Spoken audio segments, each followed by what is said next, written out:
ይሄ እግር ኳሳዊ ጨዋታ ብቻ አይደለም፣ ከእግር ኳስ ጨዋታም በላይ የሆነ ጨዋታ ነው። ማንቸስተር ዩናይትድ ከሊቨርፑል አስገራሚ የሆነ የደርቢ ጨዋታ። ይሄ እንግዲህ በታሪክ ኖርዝ ዌስት ደርቢ እየተባለ የሚታወቀው የእንግሊዝ እንደውም በዓለማችን ላይ ከሚገኙ ትልቁ ደርቢ ጨዋታ ነው።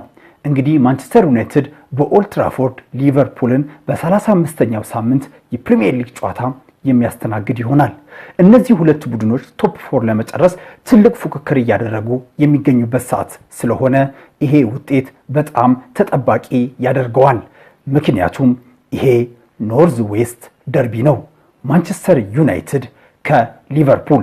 አብራችሁኝ በዚህ ቪዲዮ እስከ መጨረሻ እንድትቆዩ በአክብሮትና በትልቅ ትህትና እየጠየኳችሁ በዚህ ጨዋታ እንግዲህ ትልቅ የሚጠበቁ የማንቸስተር ዩናይትድ አሰላለፉን በግልጽና በትንተና አብረን የምንመለከት ይሆናል ማለት ነው። እንግዲህ ማንቸስተር ዩናይትድ ምን አይነት አሰላለፍ ለዚህ ጨዋታ ይዞ ይገባል ከሚለው በፊት ታሪካዊ የነዚህ ሁለት ቡድን ግንኙነቶችን አጠር አድርጌ ልንገራችሁ። በአጠቃላይ እነዚህ ሁለት ቡድኖች በሁሉም ውድድሮች 240 ጊዜ የተገናኙ ሲሆን ማንቸስተር ዩናይትድ 90 ጊዜ ማሸነፍ የቻለ ሲሆን ሊቨርፑል 81 ጊዜ ማሸነፍ ችሏል። ሁለቱ ቡድኖች 69 ጊዜ አቻ መለያየት ይችላሉ። በቅርብ ዓመታት ሊቨርፑል የተሻለ አቋም ያለው ቢሆንም በአጠቃላይ እነዚህ ሁለት ቡድኖች ፕሪሚየር ሊግ ኤራ ወይ ፕሪሚየር ሊጉ ዘመን 1991 እንደ ኢሮፓያን አቆጣጠር ከጀመረ ጊዜ ጀምሮ 67 የፕሪሚየር ሊግ ጨዋታዎችን ያደረጉ ሲሆን ማንቸስተር ዩናይትድ 30 ጊዜ፣ ሊቨርፑል 20 ጊዜ እንዲሁም 17 ጊዜ አቻ ተለያይቷሉ ማለት ነው። እንግዲህ ማይክል ካሪክ ይሄን ጨዋታ በጣም በትልቅ ፈተና ሊሆንበት ይችላል ተብሎ ይጠበቃል፣ እንደ ደርቢ ጨዋታነቱ ማለት ነው። እንግዲህ በስክሪኑ ላይ እንደምትመለከቱት ይሄ ጨዋታን እንግዲህ በላይን አፕ ቢልደር የነዚህ ሁለት ቡድኖችን አሰላለፍ የምናወጣ ይሆናል ማለት ነው። እንግዲህ ስክሪኑ ላይ እንደምትመለከቱት ፕሮፌሽናል ሞድ የሚለውን እንጠቀማለን። ፕሮፌሽናል ሞድ ላይ እናደርጓለን። እንግዲህ ስኳድ ታይትል እንሰጣለን። ስኳድ ታይትል እንግዲህ ማንቸስተር በሜዳው ስለሆነ ማንቸስተር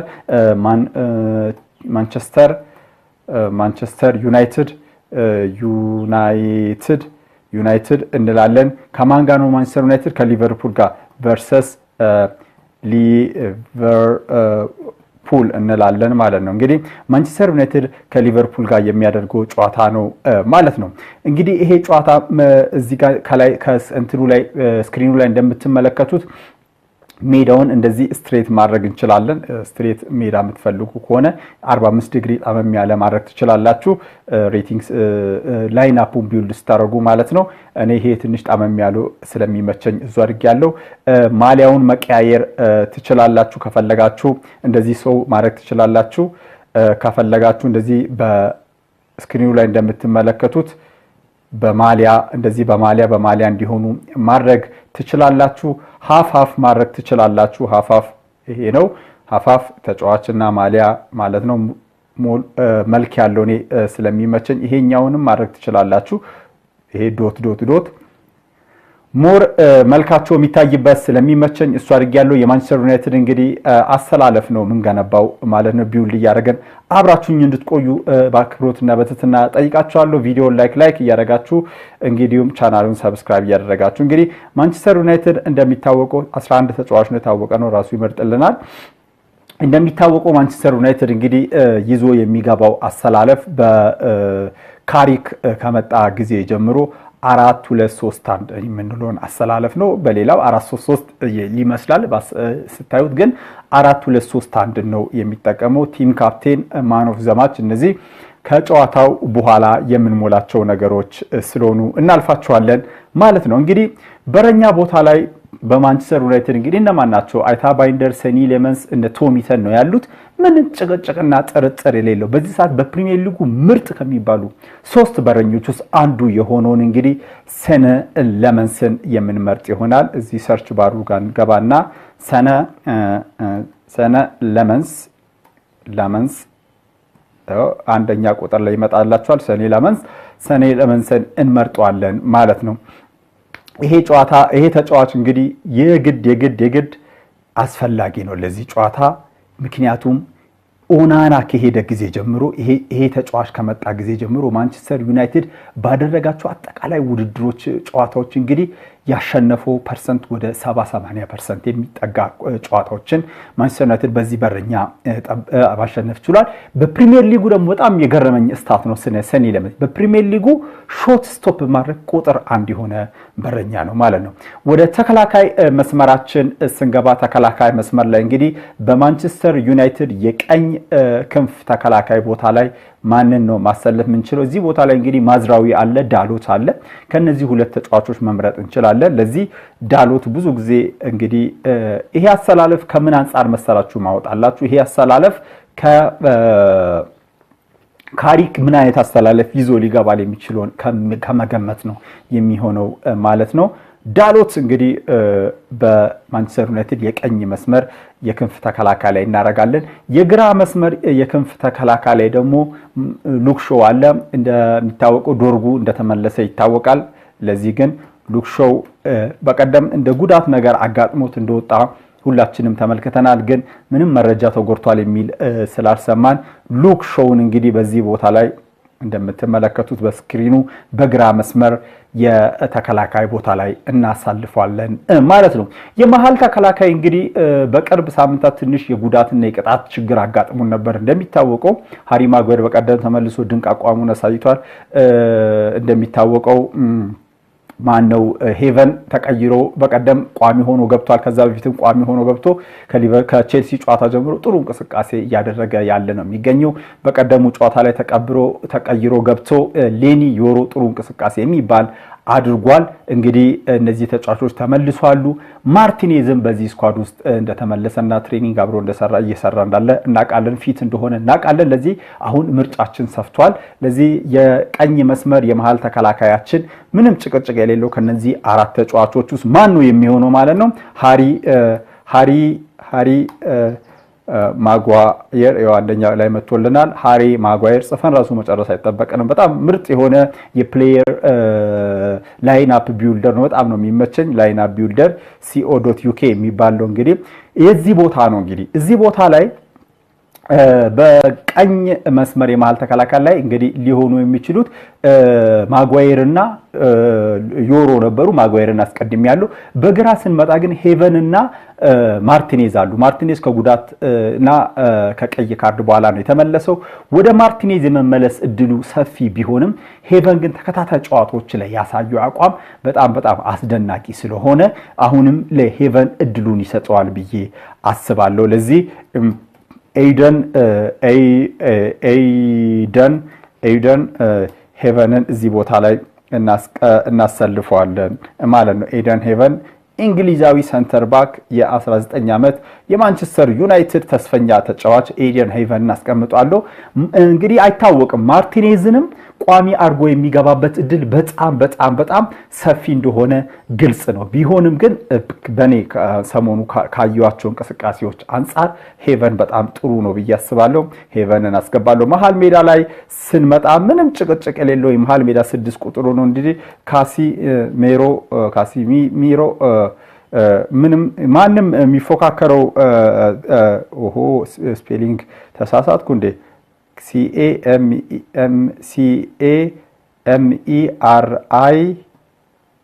ካሲሚሮ ኦኬ፣ ተሳስቼ ነው።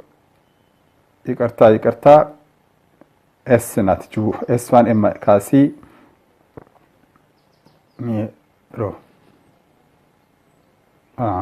እንደዚህ ነው የሚሆነው።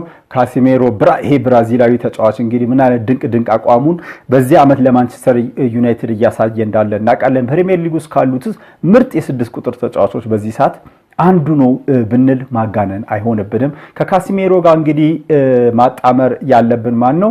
ኮቢ ሜኑ ነው። ኮቢ ሜኑ እንግዲህ በማንቸስተር ዩናይትድ ቤት አዲስ ኮንትራት እንደፈረመ ሁላችንም የተመለከትነው ጉዳይ ነው። እንግዲህ ኮንትራቱ እስከ 2031 የሚቆይ ነው። እሱም ኢንተርቪዎችን እየሰጠ ነው። ሄዶ ወጣቶቹን ካሪንግተን ላይ ጉብኝት አርጓል። ይሄ ተጫዋች የ21 ዓመት ድንቅ እንግሊዛዊ የመሃል ሜዳ ተጫዋች ከጊዜ ከጊዜ እንግዲህ አቋሙን እያሳየ አስደናቂ ተጫዋች እየሆነ የመጣበት ሁኔታ ነው ያለው። ማን ኮቢ ሜኑ ማለት ነው ከካሲሜሮ ጋር ለዚህ ለሊቨርፑል ወሳኝ የሆነው እንግዲህ ኖርዝ ዌስት ደርቢ ኮቢ ሜኑን ከካሲሜሮ ጋር እናሰልፋለን ማለት ነው። የክንፍ አጥቂዎቻችን እንግዲህ ክንፍ ቦታ ላይ በጣም አማድ አቋሙ በጣም ወርዷል። እምቤሞ አቋሙ በጣም ወርዷል። ኩኛም ይሄን ያክል ጥሩ ነው የምትሉት አይደለም።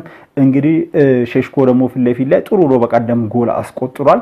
ግን ቢሆንም ይሄን ጨዋታ እንዴት ነው ትዊክ የሚያደርገው ማይክል ካሪክ የሚለውን የሱ አምሮስ ገብቼ ለማንበብ ነው የሞከርኩት። ለዚህ አማድን ወደ ራሱ የቀኝ መስመር አማድን መልሶ ያሰልፈዋል ብዬ አስባለሁ። ይሄን ለምን እንደማድረግ መጨረሻ ላይ የእንትና ላይ ማን ነው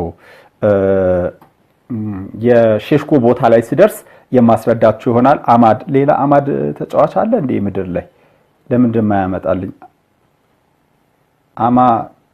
አማድ